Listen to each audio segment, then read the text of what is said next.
Good morning बच्चों। कक्षा 12 के सभी छात्र छात्राएं ध्यान दें। मैं आपकी विषय अध्यापिका श्रीमती मंजू गुप्ता आपको आपकी हिंदी पुस्तक के काव्यखंड का दूसरा पाठ केकई का अनुताप पढ़ा रही थी, जो साकेत महाकाव्य से अवतरित है, जिसके रचयिता राष्ट्रकवि मैथिलीशरण गुप्त जी हैं। मैंने आपको बताया था कि केकई कहती है कि मैंने तो मोह के वशीभूत ये कार्य किया था, परंतु मेरी भावनाएं गलत नहीं हैं। इसी के आगे मैं आपको पढ़ाती हूँ। केकई कहती है, सह सकती हूँ चिर नरक सुने सुविचारी, पर मुझे स्वर्ग की दया दंड से भारी। ये अंडरलाइन है। केकई भगवान श्री राम से अपनी व्यथा को प्रकट करती हुई कहती है कि सह सकती हूँ चिर नरक सुने सुविचारी। विचारवान व्यक्ति, यहाँ बैठे हुए सभी विचारवान व्यक्ति मेरी इस बात को ध्यान से सुने। सुविचारी क्या सुने? सह सकती हूँ चिर नरक। इस बात को भली भांति सुन लें कि मैं चिरकाल तक नरक की पीड़ा को सहन कर सकती हूँ, पर मुझे स्वर्ग की दया दंड से भारी। परंतु स्वर्ग की दया मेरे लिए नरक के दंड की भी कठोर होगी। यदि मुझे दया करके स्वर्ग प्रदान किया जाए तो वह स्वर्ग की दया भी मेरे लिए नरक के दंड से भी कठोर होगी। केकई कहती है, लेकर अपना कलुष कठोर कलेजा, मैंने इसी के लिए तुम्हें बन भेजा।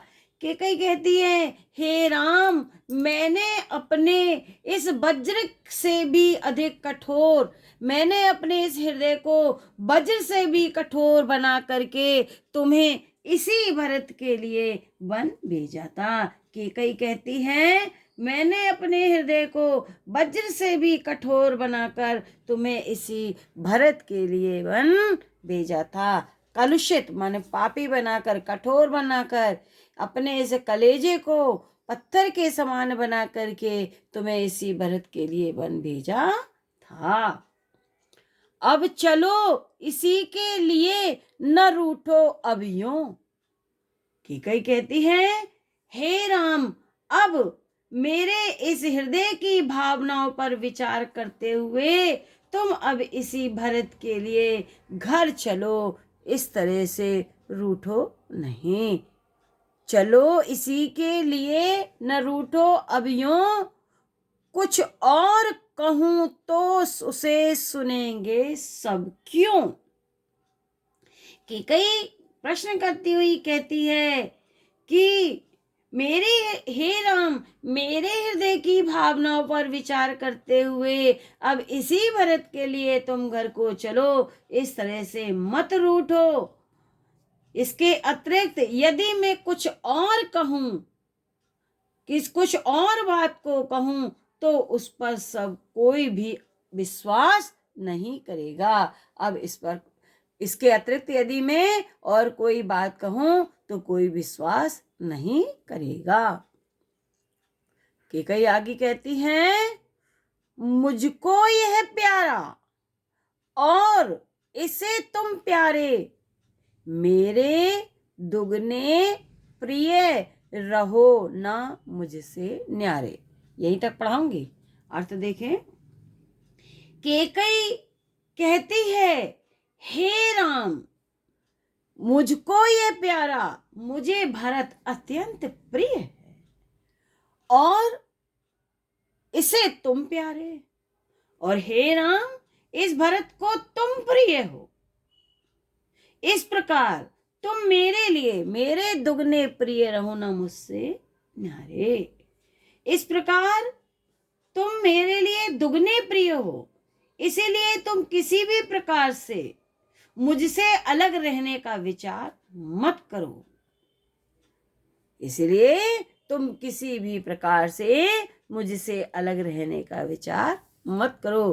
कैकेयी श्री राम से कहती है, हे राम, कि मैंने इसी भरत के लिए तुम्हें वन भेजा था, अब तुम घर को चलो, इस तरह से न रूठो। मुझको यह प्यारा है, इसको तुम प्यारे हो, तो तुम इस प्रकार से तुम मेरे लिए दुगने प्रिय हो। अब तुम मुझसे अलग रहने का विचार मत करो और मेरी बात मानकर घर चलने के लिए हे बेटा राम तैयार हो जाओ।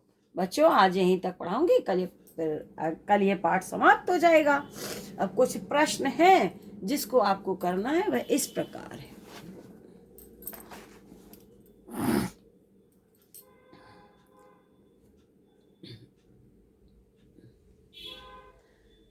पहला प्रश्न है, पद्यांश के पाठ और कवि का नाम लिखिए, ऊपर लिखा हुआ है। दूसरा प्रश्न है, रेखांकित अंश की व्याख्या। बड़ा सरल है पैरा, बिल्कुल सीधा सीधा है कि मैं स्थायी रूप से नरक सह सकती हूँ, पर मुझे दया करके यदि स्वर्ग भी प्रदान कर दिया जाए तो वे दया में प्रदान किया हुआ स्वर्ग भी मुझे जो है, मैं स्थायी रूप से नरक तो सह सकती हूँ, लेकिन जो दया में मुझे स्वर्ग दिया जाएगा वह मुझे नरक से भी भारी दंड प्रतीत होगा। तीसरा प्रश्न है, नरक का भागी होने के संबंध में कैकेयी के उद्गारों को प्रकट कीजिए, या नरक का भागी होने के संबंध में कैकेयी के उद्गारों का उल्लेख कीजिए। उत्तर लिखेंगे, स्वयं को नरक का भागी होने के संबंध में कैकेयी वहां वन प्रांत में कुटिया के समस्त उपस्थित सभा में कहती है कि गंगा और वरुणा मेरे लिए नरक जैसे समान हो रही हैं। इस प्रकार विचारवान व्यक्ति भली भांति सुन ले कि मैं चिरकाल तक नरक की पीड़ा तो सहन कर सकती हूँ, किंतु स्वर्ग की दया मेरे लिए नरक के दंड से भी कठोर है। छोटे में लिखें तो ऐसे लिख दें, विचारवान व्यक्ति इस बात को भली भांति सुन ले कि चिरकाल तक मैं नरक की पीड़ा सहन कर सकती हूँ, परंतु हे राम, स्वर्ग की दया मेरे लिए नरक के दंड से भी कठोर होगी। चौथा प्रश्न है, राम के वन भेजने के संदर्भ में कैकेयी क्या कहती है? उत्तर में लिखेंगे कि राम के वन भेजने के संबंध में कैकेयी कहती है कि मैंने अपने इसी कठोर पाषाण पापी कलेजे को लेकर इसी भरत के लिए तुम्हें वन भेजा था, अब इसी भरत के लिए तुम घर को लौट चलो।